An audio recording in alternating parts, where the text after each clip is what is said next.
নমস্কার বন্ধুরা, আজকে আমাদের আলোচনার বিষয়টি হল মিসক্যারেজ। মিসক্যারেজ মহিলাদের অন্তর থেকে ভেঙে দেয়, তাই যেন তেন প্রকারে গর্ভপাত প্রতিরোধ করা দরকার। আসুন জেনে নেওয়া যাক কিভাবে হবে মুশকিল আসান। ভিডিও শুরু করার আগে আপনাদের কাছে অনুরোধ রইল, এই তথ্য যদি আপনাদের কাছে সাহায্যকারী মনে হয় তাহলে এই ভিডিওটি লাইক করে আপনার বন্ধুদের সাথে শেয়ার করুন এবং আমাদের কমেন্ট বক্সে আপনাদের মন্তব্য লিখুন। আমাদের চ্যানেলে এরকম আরও উপকারী কন্টেন্টের জন্য সাবস্ক্রাইব করুন। চলুন তাহলে ভিডিওটি শুরু করা যাক। মাতৃত্ব এক অনন্য অনুভূতি। এই স্বাদের ভাগ হয় না, তাই শত কষ্ট সয়েও মহিলারা মাতৃত্বের স্বাদ পেতে চান। তবে জানলে অবাক হয়ে যাবেন, কিছু ক্ষেত্রে নিজেদের ছোট ছোট ভুলে মিসক্যারেজের আশঙ্কা কয়েক গুণ বৃদ্ধি পায়। ভ্রূণ গর্ভস্থ হওয়ার পর মায়ের খেয়াল রাখা ভীষণই জরুরি। এই সময়ে এমনভাবে চলতে হবে যাতে গর্ভাবস্থা নিশ্চিন্তে নির্বিঘ্নে কেটে যায়। তবে অনেক মহিলা এই সময় এমন কিছু ভুল করে বসেন যার ফল তিনি ও গর্ভস্থ শিশু ভোগ করে। তাই প্রেগন্যান্সির সময় সব দিক থেকে সচেতন থাকতে হবে। সাধারণত প্রেগন্যান্সির ফার্স্ট ট্রাইমেস্টারেই গর্ভপাতের আশঙ্কা থাকে বেশি, তবে অনেকের সেকেন্ড ট্রাইমেস্টারেও মিসক্যারেজ হয়। সেকেন্ড ট্রাইমেস্টারে মিসক্যারেজ হলে অবশ্যই সচেতনতা জরুরি। বেশিরভাগ মিসক্যারেজ জেনেটিক কারণে ঘটে, তবে নিজেদের কিছু ভুল ভ্রান্তি এই সমস্যায় ইন্ধন দেয়। তাই মিসক্যারেজ প্রতিরোধে প্রত্যেকেরই এই নিয়মগুলি মেনে চলা উচিত। ১.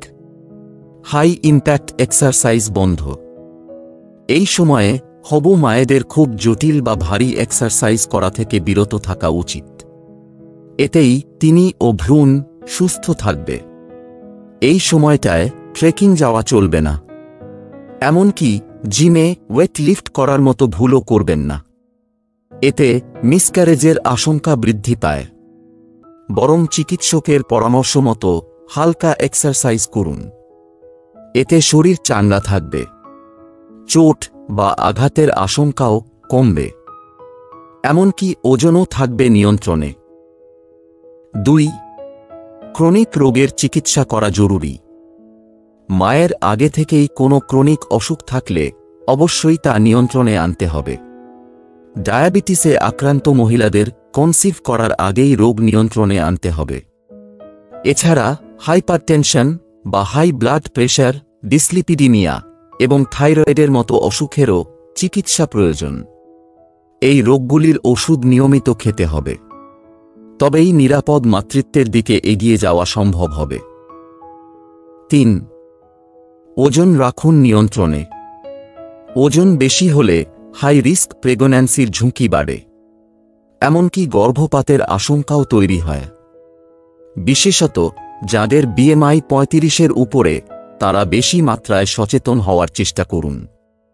এই পরিস্থিতিতে ওজন কমানো ছাড়া অন্য কোনো উপায় নেই বললেই চলে। চেষ্টা করুন বিএমআই ২৫-এর ভিতর নিয়ে চলে আসার। এতেই সমস্যার আশঙ্কা বহুগুণে কমবে।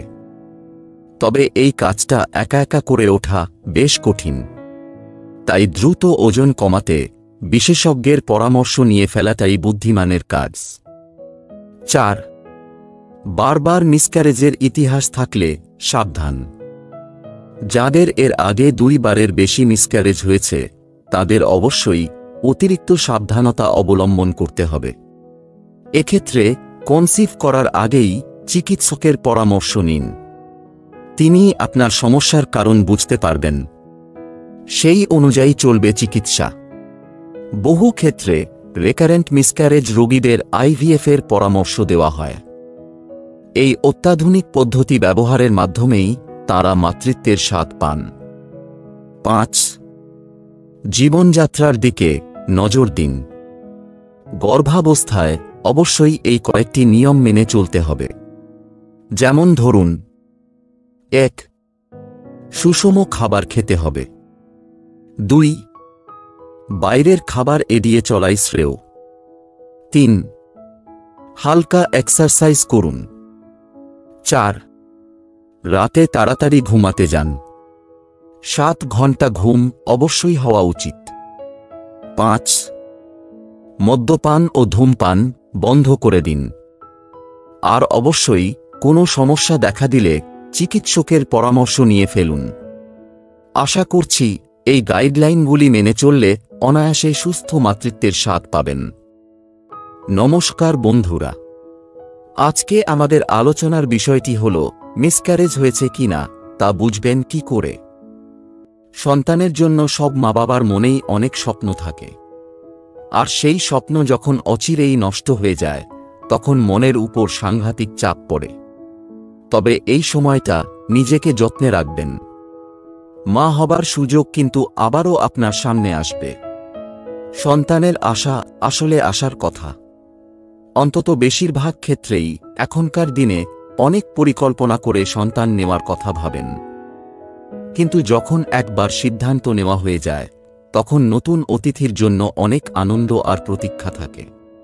কিন্তু সব সময় প্রতীক্ষা সুখবর নিয়ে আসে না, কারণ সন্তান গর্ভে আসার পরে যদি কোনো কারণে মিসক্যারেজ বা গর্ভপাত হয়ে যায় তা বয়ে নিয়ে আসে যন্ত্রণা আর হতাশা, এবং সাময়িকভাবে স্বপ্নভঙ্গের ব্যথাও।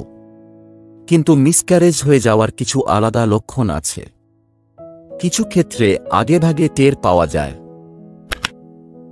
মিসক্যারেজের লক্ষণ: গর্ভাবস্থায় মাসিক ঋতুচক্র বন্ধ থাকে পুরোপুরি, কিন্তু কিছু ক্ষেত্রে প্রাথমিক পর্যায়ে সামান্য রক্তপাত খুব অস্বাভাবিক লক্ষণ নয়। তবে সেই ব্লিডিংয়ের পরিমাণ যদি খুব বেশি হয় তাহলে তা অবশ্যই মিসক্যারেজের লক্ষণ। পিরিয়ড চলকালীন যেমন ব্যথা হয় ঠিক তেমনি অসহনীয় মেনস্ট্রুয়াল ক্র্যাম্প যদি তলপেটে হয় তাহলে তা মিসক্যারেজের আশঙ্কা বয়ে আনতে পারে। প্রেগন্যান্সিতে কিছু শারীরিক লক্ষণ দেখা যায়, যেমন টেন্ডার ব্রেস্ট ইত্যাদি। তেমনি লক্ষণ যদি হঠাৎ করে গায়েব হয়ে যায় তাহলেও মিসক্যারেজের আশঙ্কা করা যেতে পারে। গর্ভপাতের কারণ বেশিরভাগ ক্ষেত্রেই আকস্মিক এবং তা কারো হাতেই থাকে না। মিসক্যারেজ মূলত হয় ক্রোমোজোমের সমস্যার জন্য। এছাড়াও আরও অনেকভাবে হতে পারে মিসক্যারেজ, যেমন হরমোনের সমস্যা, ইনফেকশন, মাত্রাতিরিক্ত ডায়াবেটিস, থাইরয়েড, লুপুস, কোনো টক্সিক কেমিক্যালের রেডিয়েশনের সংস্পর্শে আসা, মাত্রাতিরিক্ত ধূমপান, মদ্যপান এবং অন্যান্য অবৈধ ড্রাগ সেবন। এছাড়াও বহু ক্ষেত্রে দেখা গেছে যে মেয়েদের বয়স যদি 40-এর কোঠায় চলে যায় তাহলে মিসক্যারেজ হওয়ার আশঙ্কা হয়ে থাকে। কিভাবে নির্ণয় করবেন মিসক্যারেজ হয়েছে কিনা?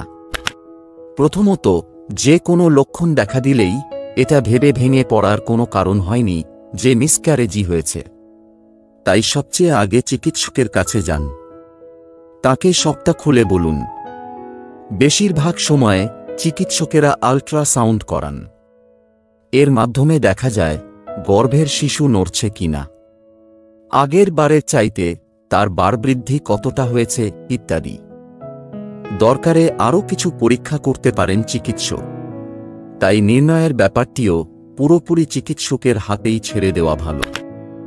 মিসক্যারেজ হলে কি করণীয় থাকে? এক্ষেত্রে যা পরামর্শ দেওয়ার চিকিৎসকেরাই দেন। 2 সপ্তাহের বেশি রক্তক্ষরণ বন্ধ না হলে চিকিৎসক হয় মেডিকেশন নয়তো সার্জারির কথা ভাবেন। কিছু ওষুধের মাধ্যমে শরীর থেকে অপ্রয়োজনীয় টিস্যু সরিয়ে ফেলার দরকার হয়। সেই সময়ে অতিরিক্ত ব্লিডিং, ক্র্যাম্প, ডায়রিয়া হতে পারে। এই মেডিকেশনেও যদি সবটা ঠিক না হয় তাহলে ডি&সি নামে একটি সার্জারি করতে হতে পারে। তার মাধ্যমে চিকিৎসক অপ্রয়োজনীয় টিস্যু বের করে ফেলার ব্যবস্থা করেন। মিসক্যারেজ থেকে সেরে উঠুন, এই সময়টা খুব জরুরি। এমনিতে শারীরিকভাবে সুস্থ হতে 1 থেকে 2 মাস সময় লাগে, কিন্তু মনের ওপর যে প্রভাব পড়ে তা কাটিয়ে ওঠা সবচেয়ে বেশি জরুরি। কারণ সেই চাপ অনেক সময়ই ডিপ্রেশন এবং অন্যান্য স্থায়ী ক্ষতি ডেকে আনে। তবে এটা জেনে রাখুন, সব সময় এরকম পরিস্থিতি বারবার আসে না। যদি নানান শারীরিক জটিলতার সমস্যা না থাকে, তাহলে আবার সন্তান ধারণের ক্ষমতা আসে, আর তারপরেই আপনি অবশ্যই মাতৃত্বের স্বাদ অনুভব করতে পারবেন। ফের কবে সন্তান নিতে পারবেন? এ প্রশ্নের উত্তরও দিতে পারবেন একমাত্র চিকিৎসকই। কারণ প্রত্যেকের মিসক্যারেজ সমান নয়। ফলে রোগীর আগেকার ইতিহাস এবং শারীরিক অবস্থা খতিয়ে দেখে তবেই চিকিৎসক পরামর্শ দেন। মিসক্যারেজ নিছকই একটি দুর্ঘটনা, তাই সেই দুর্ঘটনা ভুলে নতুন করে পরিকল্পনা করুন। ঘরে আসুক আশার আলো। বন্ধুরা, আজকের ভিডিওটি এখানেই শেষ করছি। আমাদের ভিডিও দেখার জন্য ধন্যবাদ। আপনার প্রশ্ন এবং মতামত নিচের কমেন্ট সেকশনে শেয়ার করুন এবং এরকম আরও উপকারী কন্টেন্টের জন্য আমাদের চ্যানেলটিকে সাবস্ক্রাইব করে পাশে থাকুন। নমস্কার।